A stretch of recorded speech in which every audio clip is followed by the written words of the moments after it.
स्वागत है आपका 12th हिंदी का फर्स्ट चैप्टर बातचीत के वीडियो में। इस वीडियो में हम इस चैप्टर से संबंधित सारे ऑब्जेक्टिव प्रश्न को देखेंगे। ऑब्जेक्टिव प्रश्न को देखने से पहले इस चैप्टर के लेखक के जीवनी को देखेंगे, क्योंकि इससे संबंधित प्रश्न एग्जाम में पूछे जाते हैं। तो चलिए इस चैप्टर को समझना शुरू करते हैं। बातचीत। इस पाठ के लेखक है बालकृष्ण भट्ट।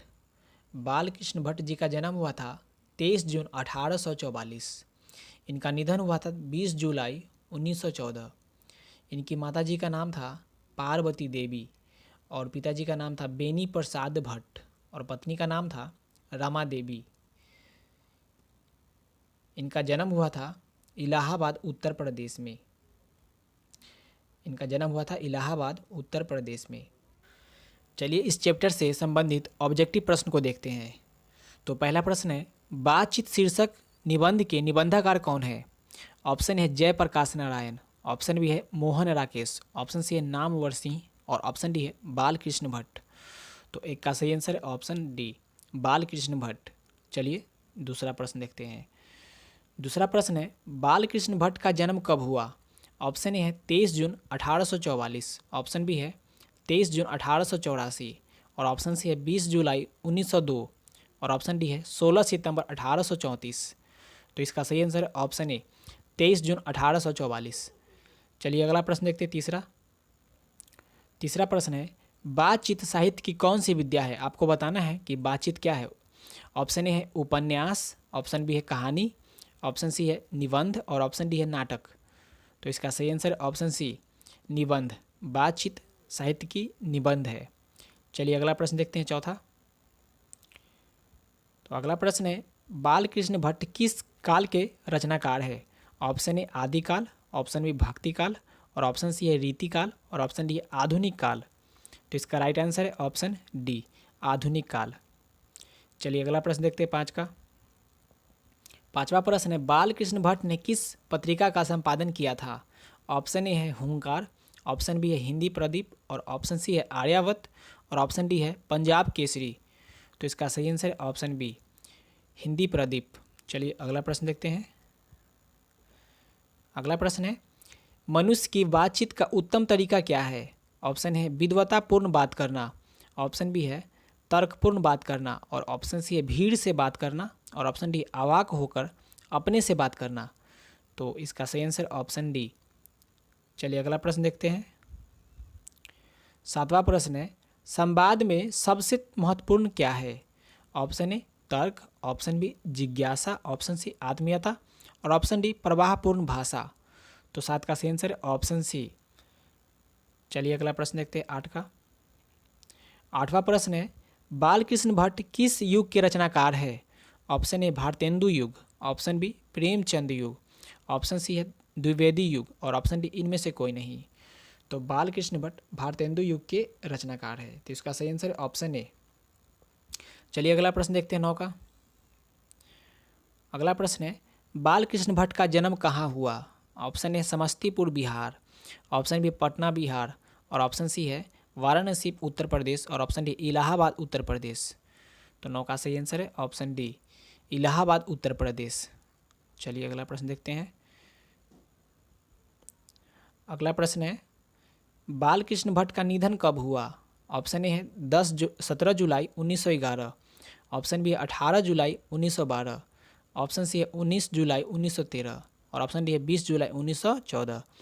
तो 10 का सही आंसर है ऑप्शन डी, 20 जुलाई 1914। अगला प्रश्न है, असल बातचीत सिर्फ 2 व्यक्तियों में हो सकती है, यह कथन किसका है? ऑप्शन ए है बेन जॉनसन, ऑप्शन बी है एडिसन, ऑप्शन सी है बालकृष्ण भट्ट और ऑप्शन डी है प्रेमचंद। तो 11 का सही आंसर है ऑप्शन बी, एडिसन। चलिए अगला प्रश्न देखते हैं। अगला प्रश्न है, बोलने से ही मनुष्य के रूप का साक्षात्कार हो सकता है, यह कथन किसका है? तो option A Balkrishna Bhatt, option B है एडिसन, ऑप्शन सी है बेन जॉनसन और ऑप्शन डी है प्रेमचंद। तो 12 का सही आंसर है ऑप्शन सी, बेन जॉनसन। चलिए अगला प्रश्न देखते हैं। बालकृष्ण भट्ट में पढ़ने की अभिरुचि किसने जगाई थी? ऑप्शन ए है माता पार्वती ने, ऑप्शन बी है पिता वेनी प्रसाद ने, ऑप्शन सी है मित्रों ने और ऑप्शन डी है मूलचंद भट्ट ने। तो इसका सही आंसर है ऑप्शन ए माता पार्वती ने और ऑप्शन बी में है पिता वेनी प्रसाद ने, तो ये इनके पिताजी का नाम था।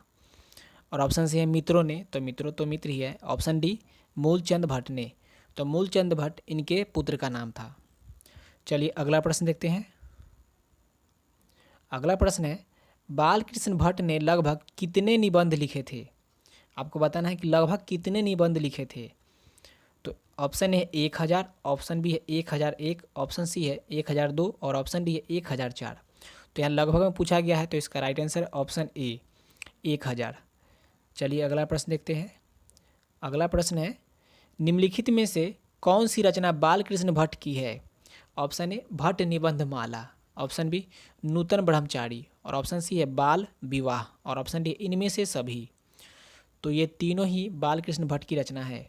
तो 15 का सही आंसर है ऑप्शन डी। चलिए अगला प्रश्न देखते हैं। अगला प्रश्न है 16वां प्रश्न है किसके न होने से सृष्टि गूंगी प्रतीत होती है। ऑप्शन ए है श्रवण शक्ति, ऑप्शन बी है वाक शक्ति और ऑप्शन सी है दिव्य शक्ति और ऑप्शन डी है स्मरण शक्ति। तो 16 का सही आंसर है ऑप्शन बी वाक शक्ति, यानी कि बोलने की शक्ति। चलिए अगला प्रश्न देखते हैं 17 का कौन सा उपन्यास बालकृष्ण भट्ट द्वारा रचित है। ऑप्शन ए मैला आंचल, ऑप्शन बी गोदान, ऑप्शन सी 100 अजान एक सुजान और ऑप्शन डी है अंतराल। तो इसका सही आंसर है ऑप्शन सी। 17 का राइट आंसर है ऑप्शन सी 100 अजान एक सुजान। चलिए अगला प्रश्न देखते हैं। अगला प्रश्न है नाटक के प्रारंभ में होने वाले मंगल पाठ को क्या कहा जाता है। ऑप्शन ए है भजन, ऑप्शन बी नांदी पाठ और ऑप्शन सी मंगलाचारण और ऑप्शन डी है आरती। तो नाटक के प्रारंभ में होने वाले पाठ को कहा जाता है नांदी पाठ। तो इसका राइट आंसर ऑप्शन बी नांदी पाठ। चलिए अगला प्रश्न देखते हैं। अगला प्रश्न है आर्ट ऑफ कन्वर्सेशन कहाँ के लोगों में सर्वाधिक प्रचलित है। यानी आपको बताना है कि बातचीत की कला सबसे अच्छी कहाँ के लोगों की है। तो ऑप्शन ए है अफ्रीका, ऑप्शन बी भारत के और ऑप्शन सी यूरोप और ऑप्शन डी कनाडा।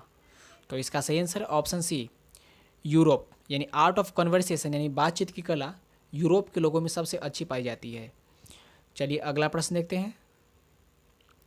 अगला प्रश्न है कि निम्न में से कौन सी रचना बालकृष्ण भट्ट की है। ऑप्शन ए रेल का विकट खेल, ऑप्शन बी कछुआ धर्म और ऑप्शन सी रेणुका और ऑप्शन डी प्राच्य विद्या।